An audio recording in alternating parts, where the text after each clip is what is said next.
పశ్చిమాసియాలో ఉద్రిక్తతలు ఒక్కసారిగా అత్యున్నత స్థాయికి చేరుకున్నాయి. ఇరాన్ సుప్రీం లీడర్గా దశాబ్దాల పాటు దేశ రాజకీయ వ్యవస్థపై ప్రభావం చూపిన అలీ ఖమేనీ హతమైనట్లు వచ్చిన ప్రకటనతో ప్రాంతీయ సమీకరణాలు క్షణాల్లో మారిపోయాయి. అమెరికా, ఇజ్రాయెల్ సంయుక్త దాడులు, వెంటనే ఇరాన్ ప్రతిదాడులు, ఈ పరిణామాలన్నీ కూడా భూమిపై మాత్రమే కాక గగనతలంలోనూ తీవ్ర ప్రభావం చూపించాయి. సైనిక కార్యకలాపాలు, క్షిపణి దాడులు, వైమానిక అప్రమత్తతల కారణంగా కూడా పశ్చిమాసియా దేశాలు వరుసగా తమ గగనతలాన్ని మూసివేయడం ప్రారంభించాయి. కొన్ని గంటల్లోనే ప్రపంచ విమాన రవాణా మ్యాప్ పూర్తిగా మారిపోయింది. టెహ్రాన్పై జరిగినటువంటి లక్షిత దాడుల అనంతరం ఇరాన్ వెంటనే తమ గగనతలాన్ని తదుపరి ఆదేశాల వరకు కూడా మూసివేస్తున్నట్లు ప్రకటించింది. అదే సమయంలో ఇజ్రాయెల్ కూడా పౌర విమానాల కోసం కూడా ఎయిర్ స్పేస్ను నిలిపివేసింది. తరువాత కువైట్, ఖతార్, బహ్రెయిన్, అదేవిధంగా Iraq, Jordan, United Arab Emirates, Syria వంటి దేశాలు భద్రతా కారణాల దృష్ట్యా తమ గగనతలంపై ఆంక్షలు విధించాయి.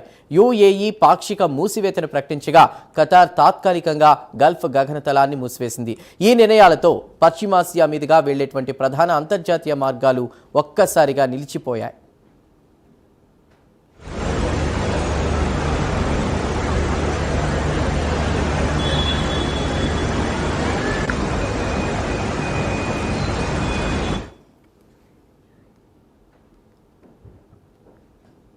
ప్రపంచంలోని అంతర్జాతీయ ప్రయాణాలకు అత్యంత రద్దీగా ఉండే దుబాయ్ ఇంటర్నేషనల్ ఎయిర్పోర్ట్ కార్యకలాపాలను నిలిపివేయడం ప్రపంచ దృష్టిని ఆకర్షించింది.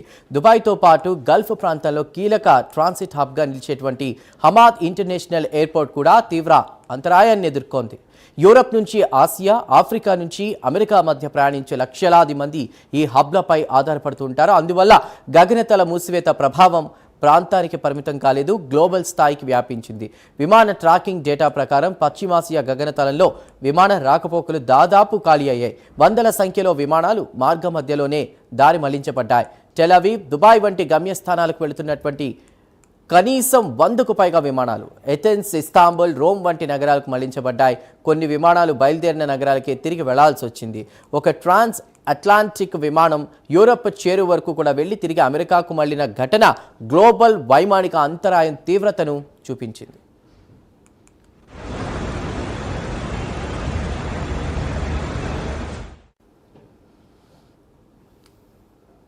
విమాన రద్దుల పరిణామం కూడా గణనీయంగా ఉంది. పశ్చిమాసియాకు షెడ్యూల్ అయినటువంటి వేలాది విమానాల్లో సుమారు పావు వంతు సర్వీసులు రద్దయ్యాయి.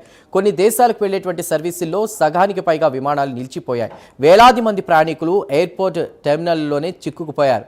ఇక టికెట్ రీషెడ్యూలింగ్, రీఫండ్, అదేవిధంగా హోటల్ బుకింగ్ కోసం ఎయిర్లైన్ కౌంటర్ల వద్ద పొడవాటి క్యూలు కనిపించాయి.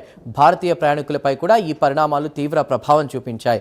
ఢిల్లీ నుంచి టెల్ అవీవ్కు బయలుదేరిన ఎయిర్ ఇండియా విమానం గగనతల మూసివేత కారణంగా మధ్యలోనే దారి మళ్లించాల్సి వచ్చింది.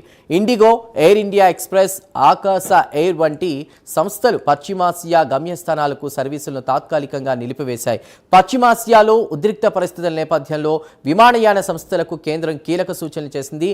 మార్చి 2 వరకు ఆ ప్రాంతంలో 11 దేశాల గగనతలాలను ఉపయోగించవద్దని డీజీసీఏ సూచించింది. Iran, Israel, Lebanon, UAE, Saudi Arabia, Bahrain, Oman, Iraq, Jordan, Kuwait, ఖతర్లు ఈ జాబితాలో ఉన్నాయి. ఎయిర్ ఇండియా, ఇండిగో, ఆకాశ ఎయిర్లైన్, స్పైస్ జెట్ తదితర భారత విమానయాన సంస్థలు ఇప్పటికే పశ్చిమాసియా దేశాలకు తమ విమాన సర్వీసులను నిలిపివేశాయి. ఢిల్లీ నుంచి బెంగళూరు, ముంబై నుంచి కోల్కతా వరకు వందలాది అంతర్జాతీయ ప్రయాణికులు విమాన రద్దులతో ఎయిర్పోర్ట్ల వద్ద చిక్కుకుపోయారు. ఢిల్లీలోని ఇందిరాగాంధీ ఇంటర్నేషనల్ ఎయిర్పోర్ట్ వద్ద కూడా పశ్చిమ దిశగా వెళ్లేటువంటి అంతర్జాతీయ సర్వీసులు తీవ్రంగా దెబ్బతిన్నాయి. గగనతల మూసివేతల కారణంగా విమానయాన రీషెడ్యూలింగ్, రద్దులు చోటు చేసుకోవడంతో ప్రయాణికులు గంటల తరబడి వేచి ఉండాల్సి వచ్చింది. ఇక బెంగళూరులోని కెంపగౌడ ఇంటర్నేషనల్ ఎయిర్పోర్ట్ వద్ద కూడా అబుదాబి, బహ్రెయిన్, ఇటలీకి వెళ్లేటువంటి సర్వీసులు అకస్మాత్తుగా రద్దయ్యాయి. ప్రయాణికులకు సహాయం కోసం కూడా టెర్మినల్ 2 వద్ద ప్రత్యేక హెల్ప్ డెస్క్ ఏర్పాటు చేశారు. ముంబైలోని ఛత్రపతి శివాజీ మహారాజ్ ఎయిర్పోర్ట్లో కూడా గల్ఫ్ హబ్ల ద్వారా అమెరికా, యూరప్ వెళ్లాల్సినటువంటి ప్రయాణికులు స్పష్టమైన సమాచారం లేక ఇబ్బందులు ఎదుర్కొన్నారు. కోల్కతా, తిరువనంతపురం విమానాశ్రయాల్లోనూ దోహా, దుబాయ్, దమ్మాం, అబుదాబి గమ్యస్థానాలకు సర్వీసులు రద్దయ్యాయి.